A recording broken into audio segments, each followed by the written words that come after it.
Good morning all of you. आज अपन बात करेंगे मुख्य रूप से यूजीसी नेट के फर्स्ट पेपर के बारे में और जो नया विषय है और यहाँ से जो प्रश्न आने की पूरी संभावना है। तो जो भी पिछले साल के जो प्रश्न पत्र है वहाँ से यहाँ इस टॉपिक से जरूर 2 प्रश्न जरूर आए, तो आप इस अध्याय को जरूर देखें।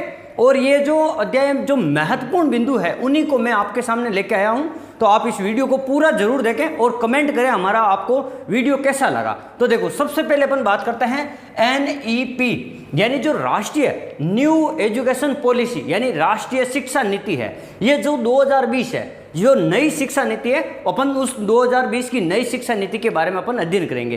तो देखो, सबसे पहले बात करते हैं इसकी शिक्षा नीति से पहले और भी शिक्षा नीति आई है उनके बारे में, और कितनी शिक्षा नीति वर्तमान तक आ चुकी है उनके बारे में अपन बात करेंगे। तो देखो, सबसे पहले अपन बात करते हैं जो पहली शिक्षा नीति है वो 1968 में आई थी, और वो किसकी सिफारिश पे आई थी? कोठारी आयोग की सिफारिश पे आई थी। और कोठारी आयोग कब बनता है? 1964 से लेकर 66 के बीच में कोठारी आयोग की सिफारिश पर कौन सी शिक्षा नीति आती है? देश की पहली शिक्षा नीति आती है। ये मैंने यहाँ लिख दिया प्रथम शिक्षा नीति, यानी ये पहली शिक्षा नीति हो गई आपकी 1968 में। फिर दूसरी शिक्षा नीति आती है आपकी 1986 में।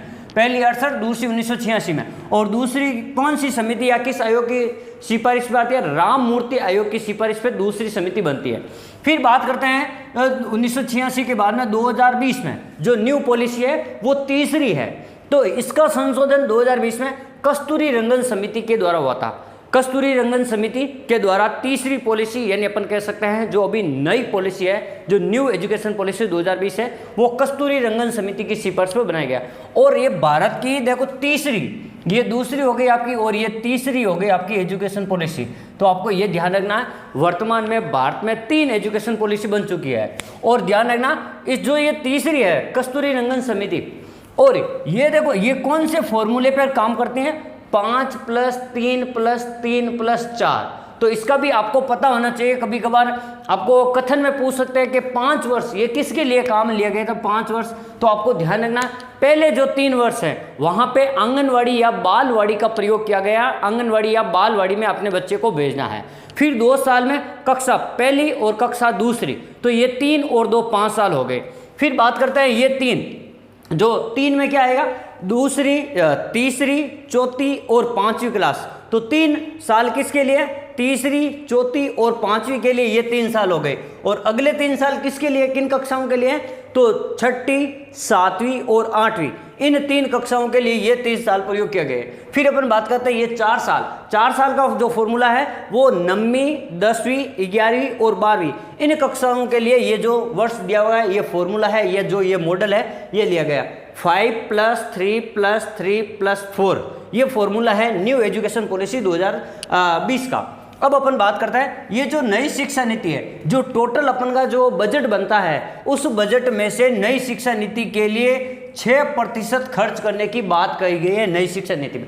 यानी इस बजट का 6% अपन के शिक्षा नीति या शिक्षा पे खर्च किया जाएगा। ये नई एजुकेशन पॉलिसी की मुख्य विशेषता है। तो आपको ध्यान रखना, पहले ये 3 या 4% था, लेकिन अब बजट के टोटल बजट के 6% आपको शिक्षा पे खर्च करना है। तो ये बात आपको ध्यान रखनी है। फिर अपन बात करते हैं, अब देखो ये तो 3 समितियां, आज तक आपको पूछे कि कितनी समितियां बन चुकी है, कितनी शिक्षा नीतियां बन चुकी है, तो 3 बन चुकी है। पहली 68, दूसरी 86 और तीसरी है 2020। अब अपन बात करते हैं, देखो इसके उद्देश्य क्या है, यानी शिक्षा नीति का क्या उद्देश्य है। देखो, शिक्षार्थी केंद्रित शिक्षा, आपने सुना होगा विद्यार्थी केंद्रित शिक्षा, यानी विद्यार्थी या छात्र को ध्यान में रखकर शिक्षा नीति बनाई गई। ऐसी शिक्षा या इस शिक्षा पर बल देना कि उसमें छात्र को अधिक से अधिक लाभ हो और छात्र का सर्वांगीण विकास हो, तो छात्र के अनुरूप। दूसरा, वैश्विक ज्ञान में महाशक्ति, यानी भारत है इस शिक्षा नीति के माध्यम से विश्व स्तर पर अपने ज्ञान के आधार पर 1 नंबर बनना जाता है, महाशक्ति बनना जाता है। और उसी को अपन क्या कहते हैं? अपन कहते हैं भारत विश्व गुरु।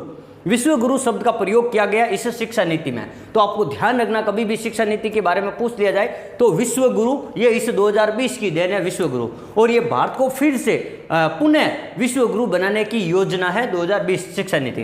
फिर अपन बात करते हैं 21वीं शताब्दी के अनुरूप शिक्षा प्रदान करना, जो अभी अपन की शताब्दी चल रही है 21वीं शताब्दी। इस शताब्दी का मतलब है यहाँ पे कि 21वीं शताब्दी के अनुरूप शिक्षा, यानी कुछ बालक ऐसे हैं जो मान लो सब्जेक्ट में कमज़ोर हैं, दूसरे व्यवसायिक कार्यों में अगर उनका रुचि है तो उनको इस प्रकार की शिक्षा दी जाए, उनके अनुसार शिक्षा दी जाए, बिना बोझ की शिक्षा दी जाए या कम से कम शिक्षा दी जाए और व्यवसायिक कौशल दिया जाए उनको, ताकि वो अपनी रुचि के अनुसार और शिक्षा अर्जित कर सके और वो ज्ञान अपने ज्ञान या कौशल से बेरोजगार नहीं रहे। कुल मिलाकर ये बात है।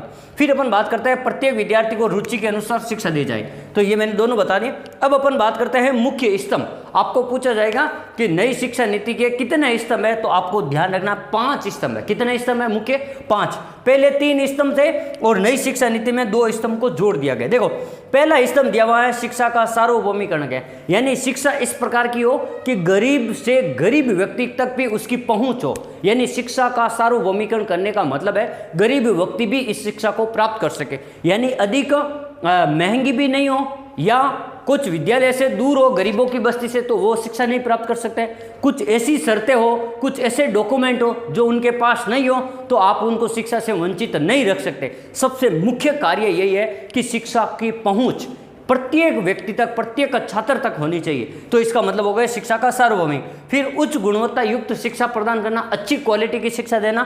फिर निष्पक्ष या समान, यानी सभी के लिए समान अवसर होने चाहिए शिक्षा में, तो यह होता है समानता। जवाबदेही या उत्तरदायित्व की शिक्षा, देखो ये 3 तो पहले जोड़े गए, अब जवाबदेही या उत्तरदायित्व की शिक्षा और चौथा 5वां हो गए वहनीयता या सामर्थ्य की शिक्षा। तो 2 जो जोड़े गए बाद में, उत्तरदायित्व या सामर्थ्य, तो ये जोड़े गए 2020 की शिक्षा नीति के अनुसार। तो ये भी आपको ध्यान रखना। वर्तमान में 5 स्तंभ है, पहले 3 थे, वर्तमान में 5 स्तंभ है। अब अपन बात करते हैं लक्ष्य।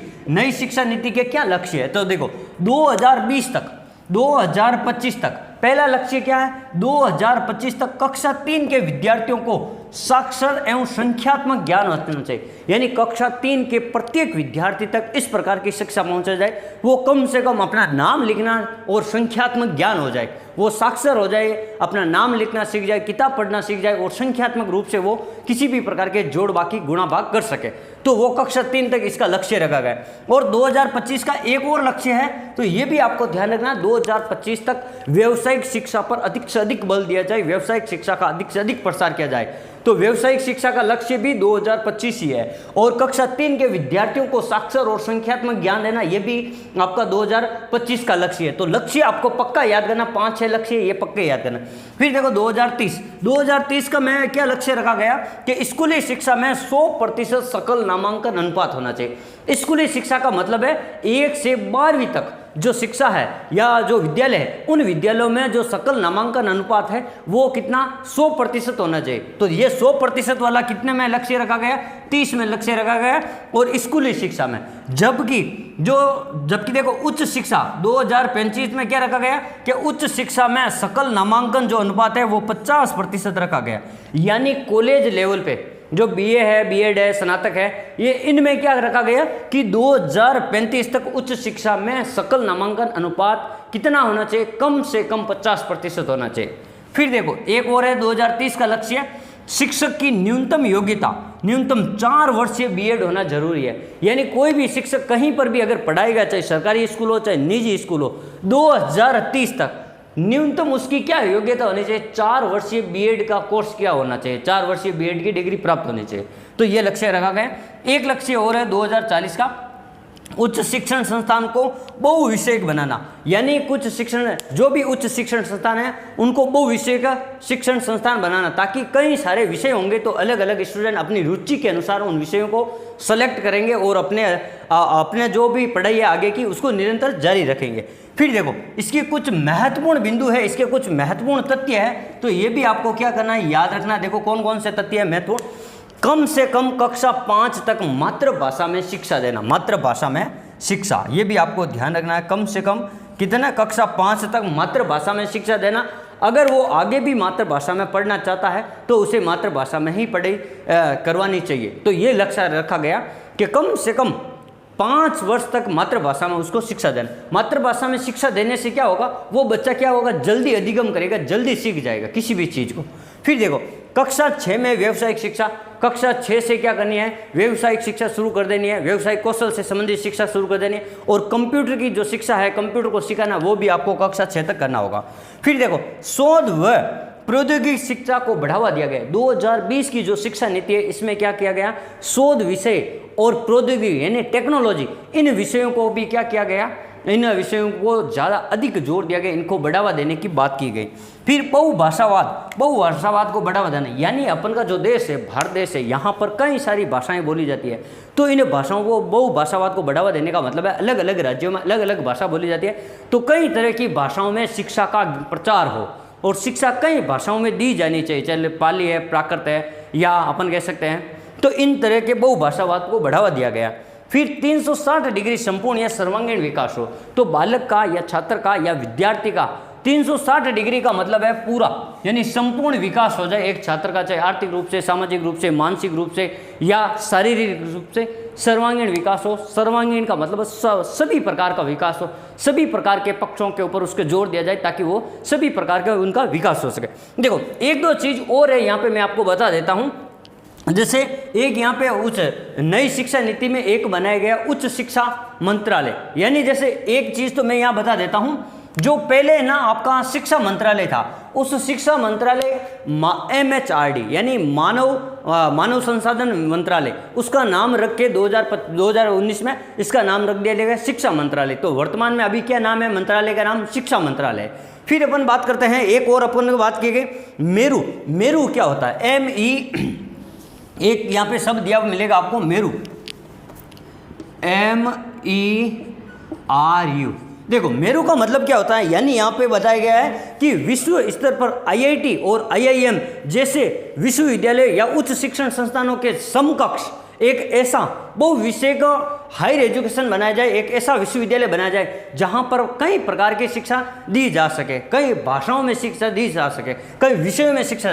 देखो M का मतलब हो गया मल्टी यानी बहुविषय, E का मतलब हो गया एजुकेशन यानी शिक्षण संस्थान, और R का मतलब हो गया आपका रिसर्च यानी शोध, और U का मतलब हो गया आपका यूनिवर्सिटी। इसका पूरा नाम क्या हो गया, यानी बहुविषयक शैक्षिक अनुसंधान संस्थान। यानी यहाँ ये मेरू शब्दावली का प्रयोग 2020 की शिक्षा नीति में किया गया, बहुविषयक अनुसंधान संस्थान खोलने का, बहुविषयक शैक्षिक अनुसंधान संस्थान खोलने का, और उसी को कहते हैं अपन मेरू शब्द कहते हैं। तो एक और अपन बात करते हैं, एक बनाया गया है HE और एक दिया हुआ है CI। देखो इसका मतलब क्या होता है, इसका मतलब होता है higher education commission of India.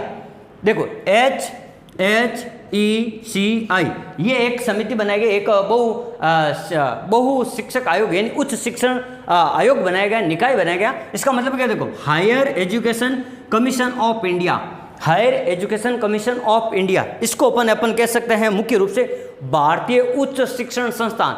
और ये उच्च शिक्षण संस्थान क्या करेगा, यानी उच्च स्तर पर जितने भी जो समितियां हैं, जितने भी जो शिक्षण संस्थान हैं, उन सब के ऊपर क्या नियंत्रण का काम करेगा, और इनमें सभी विषय आएंगे, केवल 2 विषयों को छोड़कर। ये जो हायर एजुकेशन सिस्टम है, ये ध्यान रखना कौन कौन से विषयों पे काम नहीं करेगा। एक ध्यान रखना, एक आता है आपका चिकित्सा और एक आता है कानूनी शिक्षा, कानूनी या अपन कहते हैं विधिक शिक्षा। तो देखो ये जो हायर एजुकेशन सिस्टम है, भारतीय शैक्षिक अनुसंधान संस्थान है, उच्च अनुसंधान संस्थान, ये कानूनी शिक्षा और चिकित्सा शिक्षा, कानूनी शिक्षा और चिकित्सा शिक्षा के विषयों को शामिल नहीं करेगा। ये क्या करेगा, इन दोनों को शामिल नहीं करेगा। बाकी जितने भी जो उच्च शिक्षण संस्थान है उन सभी को बढ़ावा देगा, उन सभी का सहयोग करेगा, उन सभी को नियंत्रित रखने का काम कौन करेगा, HECI higher education commission of India. और इसका मतलब होता है मल्टी एजुकेशन रिसर्च और यूनिवर्सिटी, बहुविषयक शैक्षिक संस्थान। तो ये आपका जो NEP है 2020, इसके जो सभी बिंदु हैं मेरे द्वारा बताए गए, ये बहुत ही महत्वपूर्ण है। यहाँ से 2 से 3 प्रश्न UGC नेट के फर्स्ट पेपर में पूछने की पूरी संभावना है। तो आप इस वीडियो को पूरा जरूर देखें और इस वीडियो को 1 से 2 बार जरूर देखें ताकि आपको ये पूरा समझ में आ सके। जितनी भी बातें मेरे द्वारा बताई गई मौखिक रूप से या लिखित रूप से जो बताई गई, उन बातों को आप जरूर याद रखें ताकि आपकी परीक्षा में बहुत ही ज़्यादा ये महत्वपूर्ण बन सके।